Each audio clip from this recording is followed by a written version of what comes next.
गौरम केशो पंचमुखारो सब पाप परासरो मंगलानंद सर्वेषु परमं हवै मंगलम् मंगलं श्रीमदर्हन्तो मंगलं जिनशासनं मंगलं सकलसंगो मंगलं पूजकामि कृपापराधेषि जने कृपामन्थरतारयो ईषद्बाष्पार्कयो भद्रं संवीरजिननेत्रयो कमलेधरणेन्द्रे च स्वोचितं कर्म कुर्वति प्रभुस्तुल्यमनोवृत्ति पार्श्वनाथ श्रीस्तु ज्ञान क्रियादिकार्य कुशल प्रद्युम्न जेता गुरु अंतरलोचन मेकमस्ति सुतरां हृद्वासितं यस्य ओंकारेण सुसेवितोऽपि सततम् ओंकार सेवापर सोऽयं सौम्यमनः सदा विजयते श्री सिद्धिसूरीश्वर सोऽयं सौम्यमनः सदा विजयते श्रीभद्रसूरीश्वर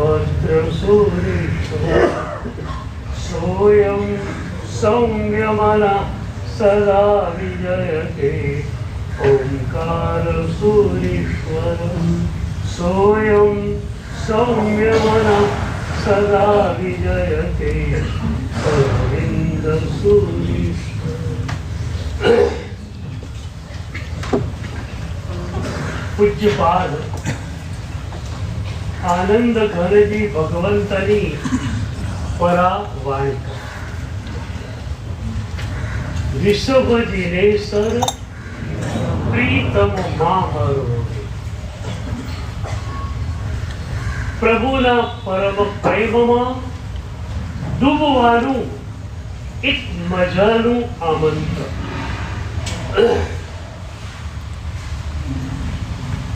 સદગુરુ ચેતના એક જન્મથી નહીં અનંત જન્મોથી તમને આમંત્રણ આપતી રહી છે કે માત્ર ને માત્ર એક વાર પરમ પ્રેમમાં ડૂબો, બીજું બધું છૂટી જશે.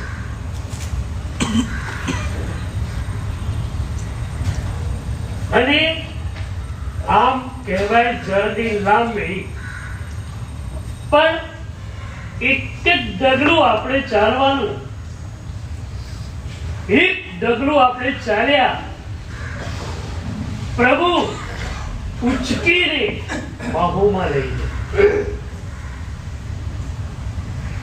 અને એક ડગલું પણ આપણે ન ભરી શકીએ તો સદગુરુ એક ડગ આપણને ભરાવે.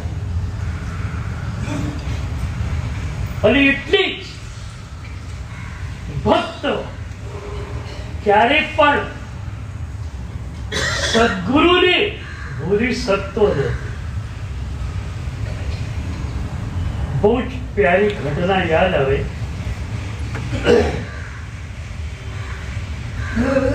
જમ્મુ વિજય મહારાજ સાહેબ શંખેશ્વર તીર્થમાં વિરાજમાન. આચાર્ય હેમરત્નસુરી મહારાજ શંખેશ્વર પધારેલા. સવારે આવ્યા, વિહાર કરીને પ્રભુની ભક્તિ કરી, અભિષેકમાં બેઠા. પણ એમનો બપોરનો કાર્યક્રમ નિશ્ચિત હતો. જંબુ વિજય મહારાજના ચરણોમાં જઈને બેસવું.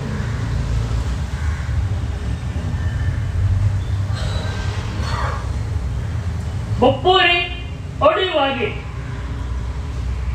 હેમરત્નેશ્વરી મહારાજ જંબુ વિજય મહારાજ જ્યાં ઉતરેલા એ ઉપાશ્રયમાં ગયા. સાહેબજી એ વખતે પરિવહન કરી રહ્યા હતા અને એમાં સ્થાપના જેનું પરિવહન ચાલતું હતું. આ ગુરુ છે, સદગુરુ છે. ક્યારેક એ ખુલ્લું હોય ગુરુ તત્વ ત્યારે તમે જોયું છે? ખાસ જોજો. દરિયા કિનારે જે છીપરા મળે છે એમાંથી વિશિષ્ટ છીપરા જેને અક્ષ કહેવામાં આવે છે એ અહીંયા ગુરુ તત્વ રૂપે પ્રતિષ્ઠિત થાય છે. વિચાર આવે ક્યાં ગુરુ તત્વ અને ક્યાં સમુદ્ર કિનારે રહેલું છીપરું, બેને મેળ સી રીતે મળે?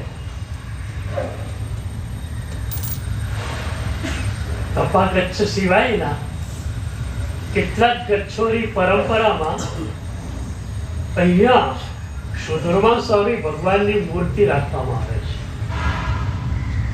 ગુરુ તત્વ તરીકે સુધર્મા સ્વામી ભગવાનની મૂર્તિ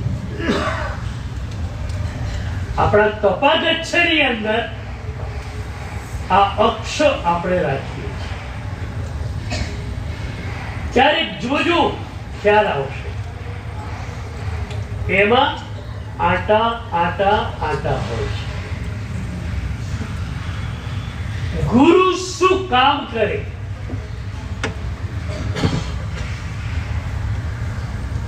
યોગિક પરંપરા પ્રમાણે કુંડલીની શક્તિ નાભીની નીચે ગૂંચળું વાળીને રહેલી છે. સાપ જેમ ગૂંચળું વાળીને રહે ને એમ કુંડલીની શક્તિ નાભીની નીચે ગૂંચળું વાળીને રહેલી છે. કુંડલીની શક્તિને ઉપર ઉઠાવવાની છે અને ઉપર ઠેઠ સહસ્રાર સુધી લઈ જવાની છે. એ કામ કોણ કરે? સદગુરુ. સદગુરુ તમારી કુંડલીની શક્તિનું ઉત્થાન કરે અને એ કુંડલીની શક્તિને નીચેથી ઉપર સુધી મૂકે.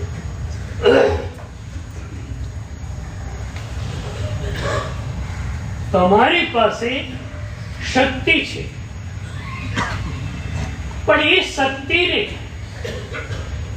નીચે લઈ જવી યા ઉપર લઈ જવી એ તમારા હાથમાં છે. જે આત્મશક્તિ તમને મળી અત્યાર સુધીના અનંતા જન્મોમાં આપણે એ શક્તિને નીચે જ લઈ ગયા છીએ. આહાર સંજ્ઞાની અંદર એ શક્તિને વાપરી, કામ સંજ્ઞાની અંદર એ શક્તિને વાપરી.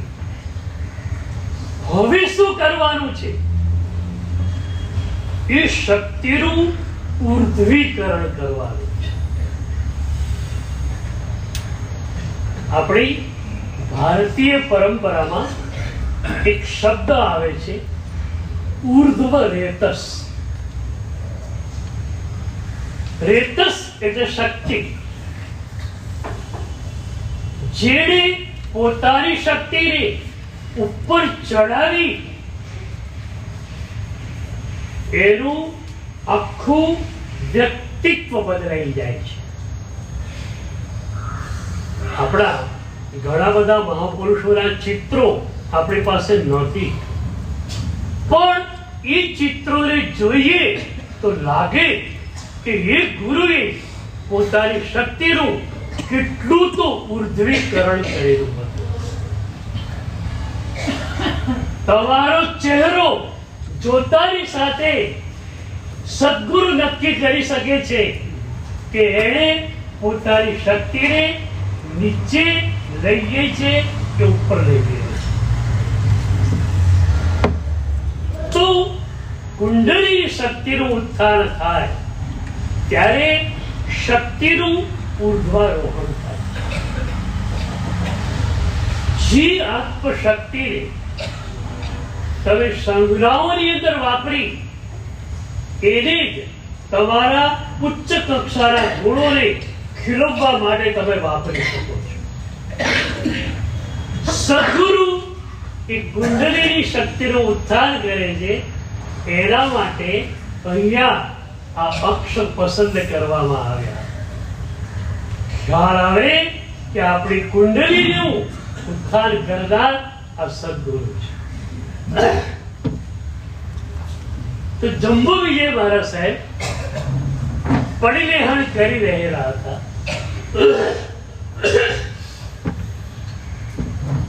એમાં ગુરુ છે ને એટલે એમની નીચે પણ એક સરસ મજાનું કાપડ હોય, ઉપરથી ઉપર પણ સરસ મજાના કાપડ હોય.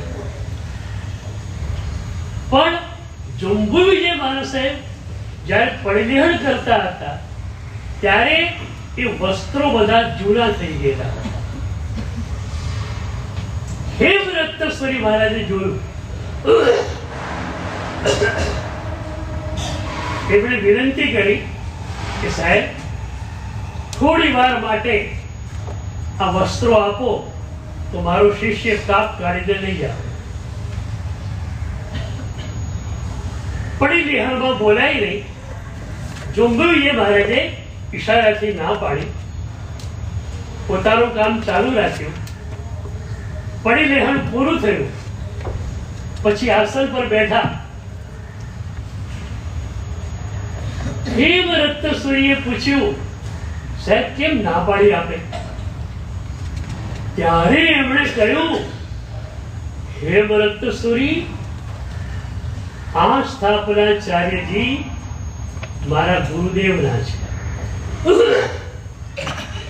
મારા ગુરુદેવ પોતાના વસ્ત્રોનું પડીલેહણ બીજાને કરવા આપતા, પણ આ ગુરુ એનું પડીલેહણ તો પોતે જાતે જ કરતા.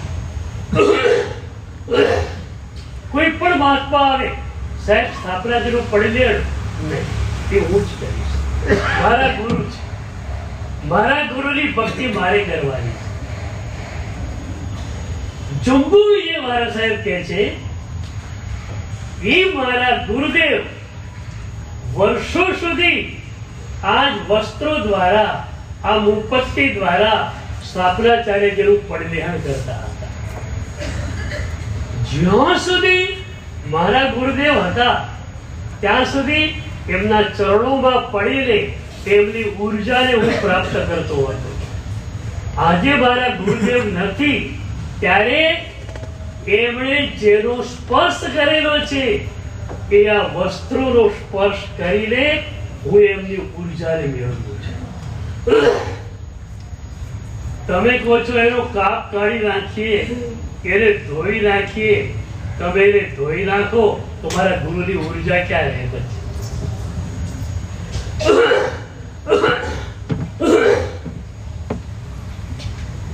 કેટલો પોતાના સદગુરુ પ્રત્યેનો ભાવ. કારણ એ જ સદગુરુ મને પ્રભુના ચરણ સુધી લઈ ગયેલા હતા. એ સદગુરુ ન મળ્યા હોત તો પ્રભુના ચરણોમાં હું જઈ શક્યો ન હોત.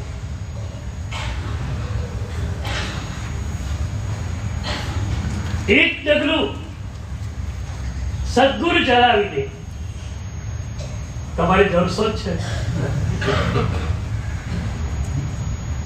એક બાજુ સદગુરુ, બીજી બાજુ પ્રભુ. તમારે તો સેન્ડવિચ જ થવાનું ને.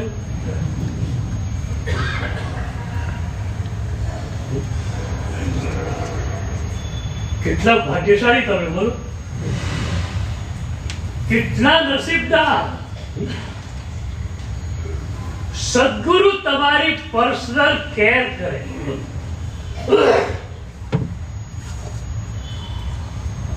પ્રભુ તમારી પર્સનલ કેર કરે. પ્રભુ રૂપી માના અગણિત બાળકો આપણે, અને છતાં એ પ્રભુ રૂપી માએ એક એક બાળકની પર્સનલ કેર લીધી છે. અને એ પર્સનલ કેર એને ન લીધી હોત તો આપણે અહીંયા હોત નહીં. આપણું અહીંનું અસ્તિત્વ એ એની કૃપાને આભારી છે. એવી એની કૃપા. એટલે જ વારંવાર એક વાત કહું છું, અમારી અને તમારી બધી જ સાધના માત્ર ને માત્ર ઋણ મુક્તિનો એક નાનકડો આયામ. પ્રભુએ પર્સનલ કેર મારી લીધી. નરક અને નિગોદમાં હું પીડાતો હતો, ત્યાંથી એના કરુણામય હાથે મને ઉચક્યો. જે પ્રભુએ આટલું બધું મારા માટે કર્યું, એ પ્રભુના ઋણમાંથી હું મુક્ત થઈ ગયો. લાગે જેટલું પણ આપણે કરીએ ઓછું છે.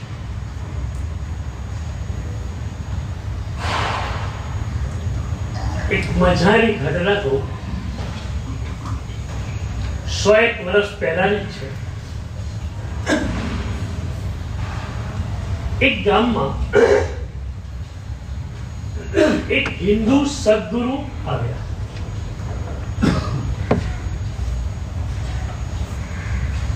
મેં વચ્ચે તમને કહેલું, યોગ દૃષ્ટિ સમુચ્ચય ગ્રંથ ખાસ ભણવા જેવો છે. એના ગુજરાતી અનુવાદો, ગુજરાતી વર્ઝન્સ ઘણા બધા આવી ગયા છે. પંડિત મહારાજનું ગુજરાતી વર્ઝન બહુ સારું છે. તમે એને ઘરે બેઠા વાંચી શકો છો. એ યોગ દૃષ્ટિ સમુચ્ચય ગ્રંથ એકવાર વાંચો ને તો દૃષ્ટિ વિશાળ બની જાય. મારી દૃષ્ટિને વિશાળ બનાવનાર મારા ગ્રંથ ગુરુ હરિભદ્ર સ્વામી મહારાજ છે. આપણે ત્યાં પ્રતિચારમાં એક પંક્તિ આવે છે, અન્ય દૃષ્ટિ સંસ્થા, અને એ દર્શનાચારનો પ્રતિચાર છે. બહુ જ ઊંડાણથી આ વાતને સમજી. અન્ય દૃષ્ટિ સંસ્થાઓ એટલે કે પ્રભુ દર્શન સિવાયના, જૈન દર્શન સિવાયના અન્ય દર્શનોમાં જે પણ મહાત્માઓ રહેલા છે, એના ગુણોની તમે સ્તુતિ કરો તો તમને પ્રતિચાર લાગે.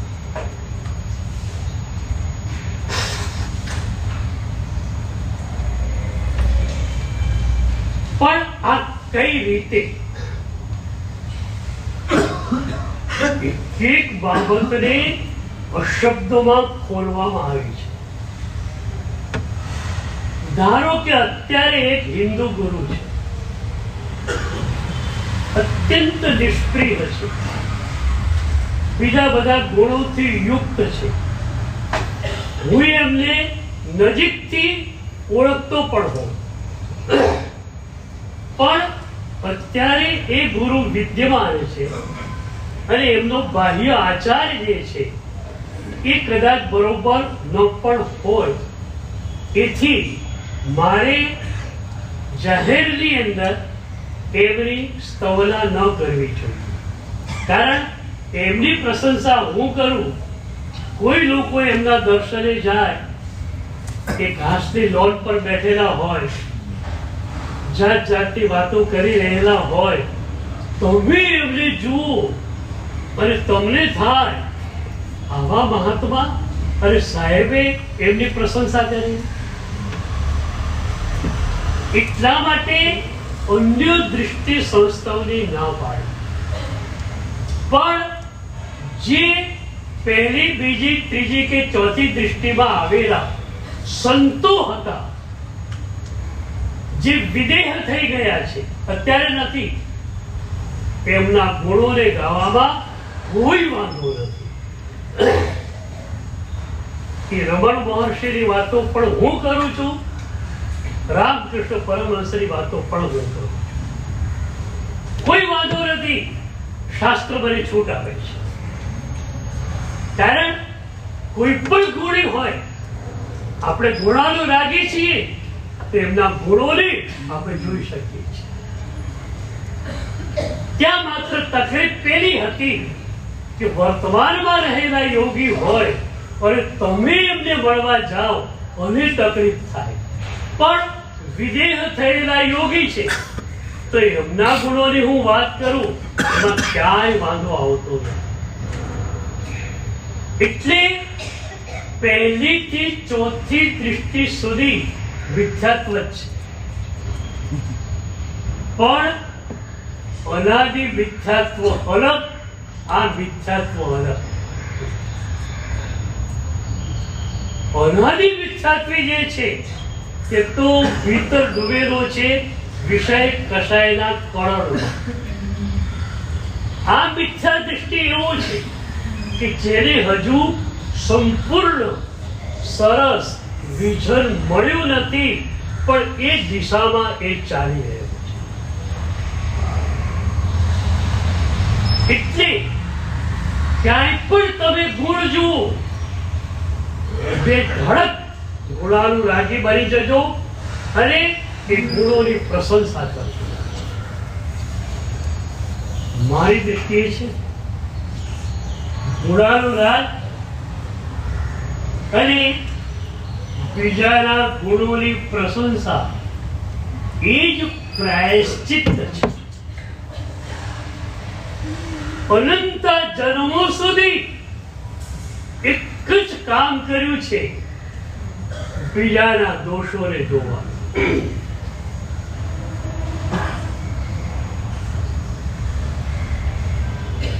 આ એક જ જન્મ એવો મળ્યો છે પ્રભુની કૃપાથી કે બીજાના ગુણ જોવાનું મન થાય છે. પણ અનાદિની જે દૃષ્ટિ છે એને કાઢવી કપરી છે. મારા 100 પ્રવચનો પર કદાચ અનાદિની તમારી દૃષ્ટિને કાઢી નહીં શકે, પણ તમારો જો થોડો પુરુષાર્થ હશે, તમારી થોડી અનુપ્રેક્ષા એમાં મળશે તો જરૂર રિઝલ્ટ મળશે. બીજાના દોષો તમે જોયા, શું મળ્યું એ બોલો, અને શું મળી શકે એ મને કહો. તમારો અનુભવ છે, મારો અનુભવ નથી. મને તો પ્રભુએ નાનપણથી જ પોઝિટિવ એટીટ્યુડમાં મૂકી દીધો, એટલે મને તો દરેક વ્યક્તિના ગુણો જ દેખાય છે, કોઈનો દોષ ક્યારે પણ દેખાતો જ નથી. એટલે મારી પાસે આ અનુભવ નથી, એટલે તમને પૂછું છું કે દોષો તમે જુઓ છો એથી તમને શું મળ્યા?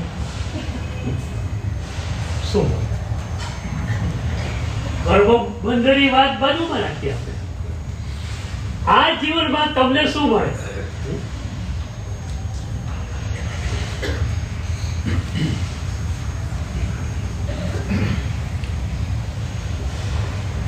ઘણીવાર વાંચનામાં હું કહેતો હોય કે બાજુમાં 2 ફ્લેટ છે. એક ફ્લેટ વાળા બેને પોતાના ઘરને સાફ કર્યું, કચરો કાઢ્યો, સુપડીમાં ભેગો કર્યો. પછી એ બાજુના ફ્લેટમાં નાખવા આવે તો બાજુના ફ્લેટ વાળું શું કરો? નાખવા દો, ના પડે પાડોશરને ના પડે. એમ કોઈ વ્યક્તિ તમારી પાસે આવે, પેલો છે ને ખબર પડી તમને કેટલાય કટાસડા ઘસી રાખ્યા, એની અંદરની વાત તો હું જ જાણું છું. તમે એ વખતે શું કરો? કાન બંધ કરો, ત્યાં પેલાને ઉત્તેજિત કરો. અરે શું છે? વાત તો કર.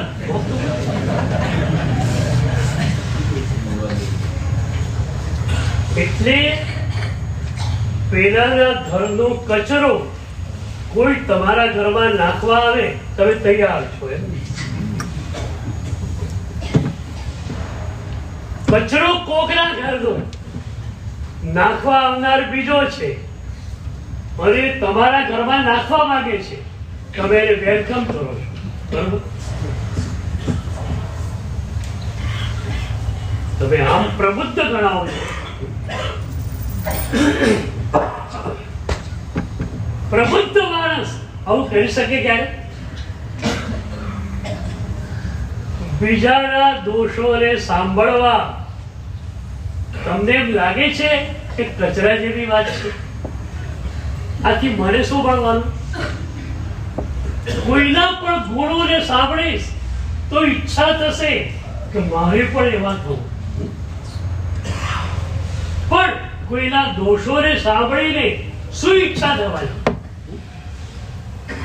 સારો આવો છે, સારો આવો છે, તું કેવો છે એ જોને.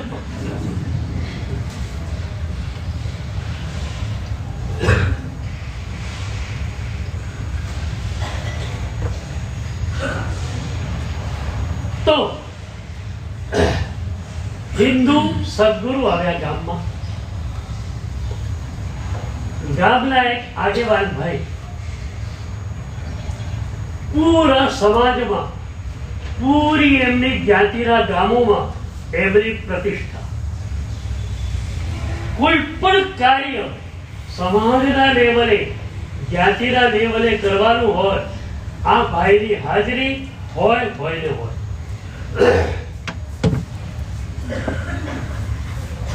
એટલે એના કારણે એનો રસ માત્ર આ કાર્યોમાં જ ઠંડાઈ ગયો.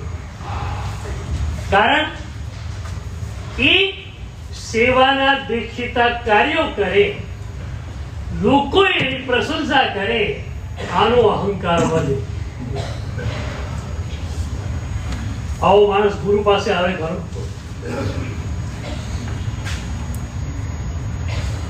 ગુરુ તમારા અહંકારના ફુગારે ફોડવા તૈયાર હોય.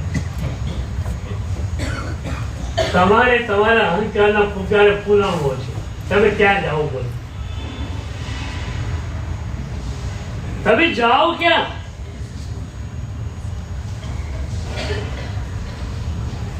ઉપબ્રિંહણ એ અમારું આચાર છે. ઉપબ્રિંહણ એટલે શું? તમે તપશ્ચર્યા કરી છે, તમે કોઈ સારું કાર્ય કર્યું છે, તો અમે તમને કહી શકીએ કે બહુ સારું તમે કર્યું. પણ તમારી અપેક્ષા શું જોઈએ ગુરુ પાસેથી? મારી પાસે ઘણા બધા સાધકો આવે છે, એક જ અપેક્ષાને લઈને કે ગુરુદેવ, બાહ્ય રીતે મારી સાધના બહુ સારી છે, રોજના 4-5 સામાયિક, 2 પ્રતિક્રમણ, અષ્ટબંધારી પૂજા, રોજનું એકાદશનું આયનબીર, આ બધું ચાલુ હોય છે. બાહ્ય રીતે મારી સાધના સારી છે, માત્ર શ્રાવકો જ નહીં, મહાત્માઓ પણ મારી ઉપબ્રિંગણા કરે છે. પણ આપણી પાસે હું એટલા માટે આવ્યો છું કે મારી સાધનામાં જ્યાં પણ ભૂલ છે એ મને બતાવો. મારી પાસે છે ને તમારા અહંકારનો મુદ્દો ખુલાવવા ક્યારે આવતા મને એમાં રસ નથી. મારે કોઈ કાર્ય કરાવવું નથી, ન ઉદ્ધાર, ન સંગ, ન કાંઈ. મારે માત્ર મારી ભીતર જ જવાનું છે. અને 1 કલાક પ્રભુએ કહ્યું છે માટે તમારી જોડે બેસી જાઉં છું, તમારી જોડે વાતો કરી દઉં છું. તો સદગુરુ પાસે જાઓ એક જ આશયથી કે મારી સાધનામાં જ્યાં ભૂલ છે એની સદગુરુ બનાવે. ડોક્ટર પાસે કેમ જાઓ?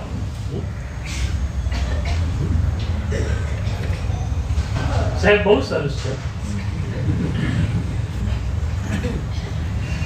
ડોક્ટર નો કોઈ મિત્ર હોય ને તો ડોક્ટરે મળવા જાય, કેમ છો ડોક્ટર સાહેબ, મજામાં છો, રાજી ખુશીની વાત કરી પાછો. પેશન્ટ ડોક્ટર પાસે જાય તો તમે અમારી પાસે કઈ રીતે આવો છો મારે પૂછો. આ તો અમારી સાતા પૂછવા આવે. ભાઈ તારી સાતા પૂછાવા આવો.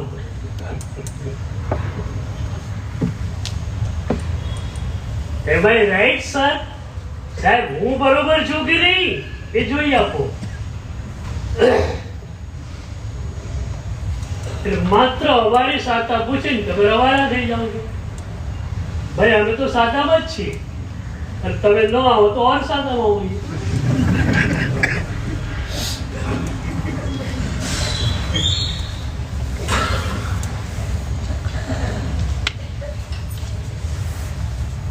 તો સદગુરુ પાસે એટલા માટે જવું છે કે તમારા જીવનની અંદર જ્યાં જ્યાં ક્ષતિ રહી ગઈ છે એ ક્ષતિને સદગુરુ પિન પોઈન્ટ કરીને બતાવે અને એને કાઢી નાખે.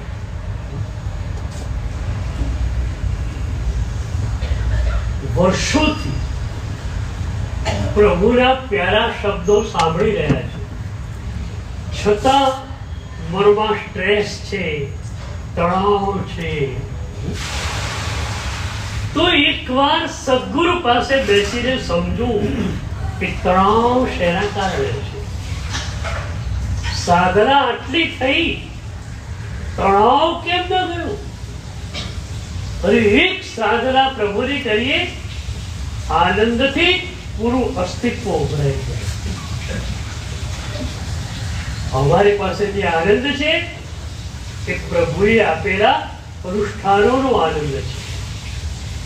અમારી પાસે જે આનંદ છે એ પ્રભુએ આપેલા ભાવોનો, વિચારોનો આનંદ છે.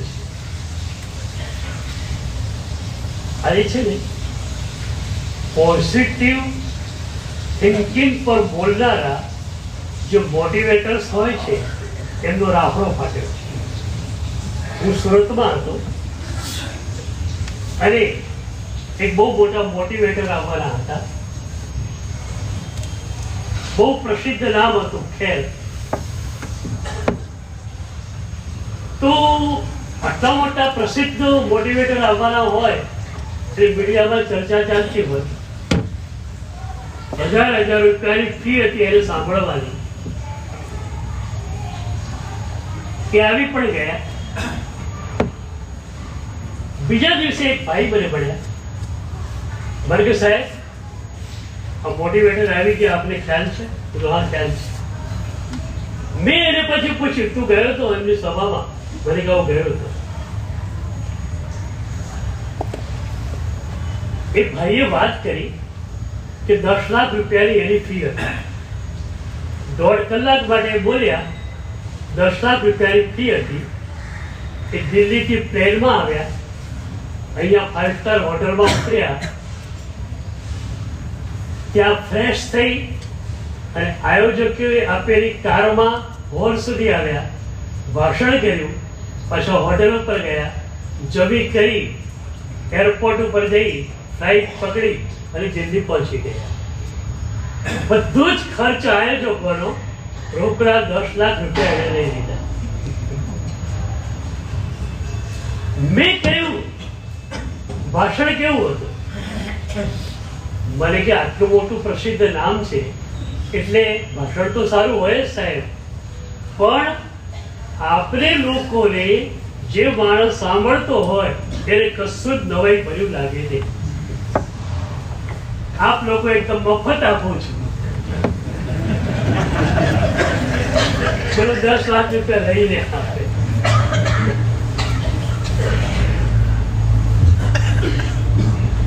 કેવું આ ચિર શાસન છે!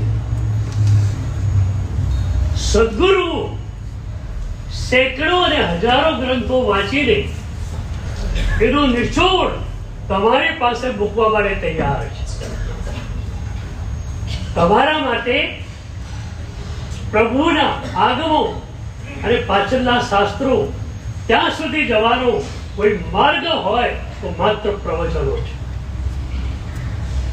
એક સદગુરુ સેંકડો અને હજારો ગ્રંથો વાંચ્યા પછી, એનું અનુપ્રેક્ષણ કર્યા પછી એનો જે નિચોડ છે એ તમને આપી દેશે. પેલા ભાઈને રસ હતો કાર્યોમાં, અને એમાં જ હોય ને, કારણ કે પ્રશંસા એમાં મળે. શ્રીમંત હતો, પૈસાની જરૂર નહોતી, પણ તમે બહુ સારું કર્યું હો, અરે તમે ન હો તો આ કામ થાય જ નહીં.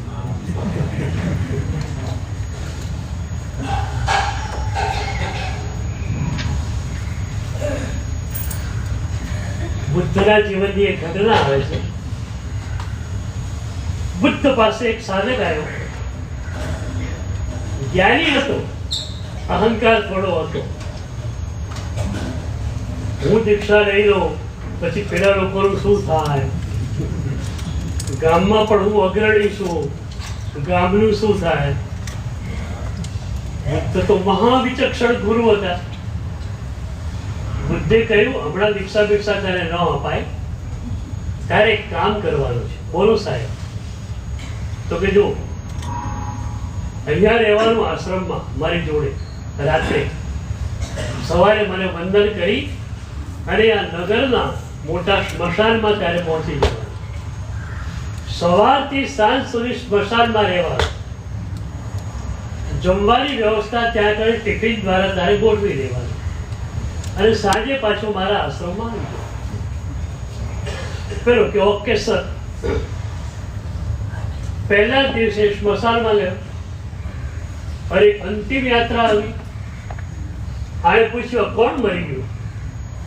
તો પેલા નગર શેઠ મરી ગયા. હવે નગર શેઠને કેટલાય ભાષણોમાં સાંભળેલા, હું છું તો નગર ચાલે છે, હું જઈશ તો આ નગરનું શું થશે? એ મરી ગયું, અને નગર ચાલતું નહીં, દોડતું ગયું.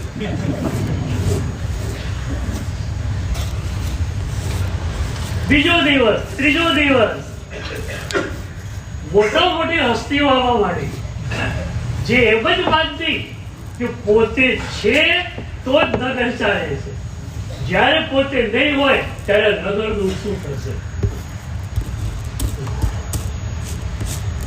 અને આ જોયું, પેલાનો અહંકાર જે છે ને, ધ્રુજ્યો, હાલ્યો, કંપ્યો. તમારે થોડો ધ્રુજે ને તો જોશથી આંચકો બહાર કાઢી નાખતો, સજ્જડ કરી નાખ્યો છે અહંકાર.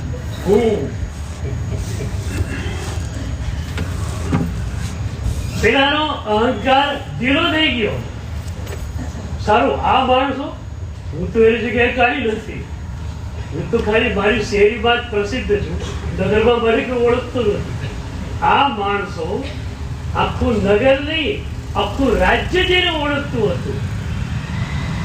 અને રાજ્યના ઘણા લોકોના મનમાં પણ હતું કે આ માણસ છે તો સરસ શાસન ચલાવે છે, અરે આ માણસ તો એમ જ માનતો હતો કે હું છું ને આ બધું ચાલે, હું ન હોઉં ત્યારે ગબડતો. સારું, એ તો ગયો, પણ નગર તો આરામથી ચાલતું. એનો અહંકાર ઢીલો પડ્યો, એ બુદ્ધના ચરણોમાં આવ્યો. બુદ્ધે કહ્યું, વાહ, ઢીલો પડી ગયો છે, હવે કાઢી દીધો, દીક્ષા આપી દીધી.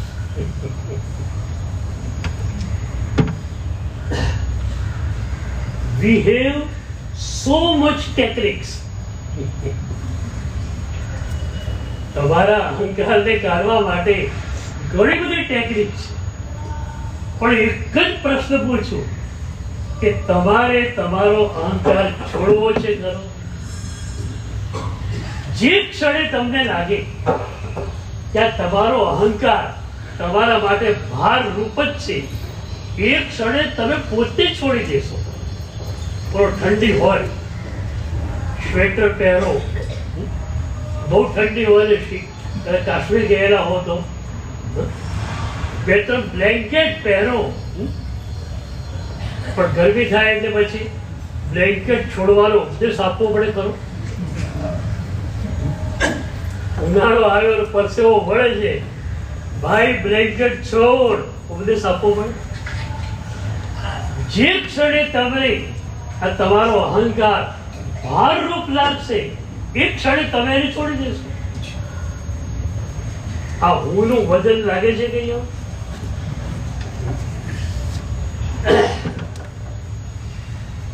તો એ માણસને માત્ર કાર્યોમાં રસ. એમાં એક સદગુરુ પધાર્યા.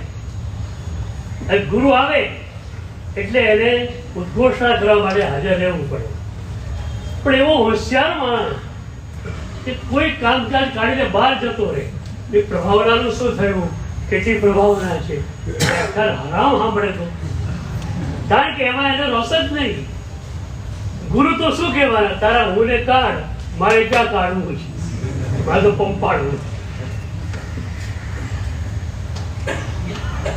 પણ આ સદગુરુ એવા આવ્યા, વ્યાખ્યાન તો સાંભળ્યું નહીં, પણ પછી મીટિંગ જેવું હતું અને એમાં એને આગળ પડતા રહેવાનું હતું. અને ગુરુ જોડે મીટિંગ કરવાની હતી, કોઈ ધાર્મિક કાર્ય નહીં. તો 2 કલાક એને ગુરુની નજીક બેસવાનું હતું. ગુરુ એટલા બધા નિર્મળ હૃદયના હતા, ઓરા એટલી બધી નિર્મળ, જેનું કઈ વાત નહીં. 2 કલાક નજીક રહેવાના કારણે એને સદગુરુની ઓરાનો સ્પર્શ થયો. ખરેખર ભાગ્યશાળી. થોડો અહંકાર ઓછો થયેલો, એમાં સદગુરુની ઉર્જા મળી. એટલો બધો સરસ અનુભવ થયો. એને લાગ્યું કે આખા જન્મની અંદર એવી કોઈ ક્ષણ નથી આવી કે જેમાં આવો આનંદ મેં માણેલો હોય. પછી તો ગુરુને મહિનો રોકાવાનું થયું. આ માણસ રોજ ગુરુ પાસે જાય, હવે ક્યારેય ન જનારો, રોજ જવા માંડ્યો. ગુરુ ધ્યાનમાં બેઠા હોય, કલાક બેસે. 1 મહિનો ગુરુ રહ્યા. 1 મહિનામાં આ માણસ દર મૂળથી બદલાઈ. એણે ગુરુને વિનંતી કરી કે સાહેબ, તમે જો મને શિષ્ય તરીકે સ્વીકારતા હો તો આપના ચરણોમાં જીવન સમર્પિત કરવા હું તૈયાર.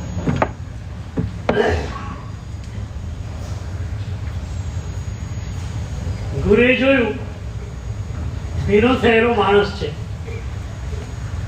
શક્તિપાત બરોબર કરી શકાય એમ છે એના ઉપર.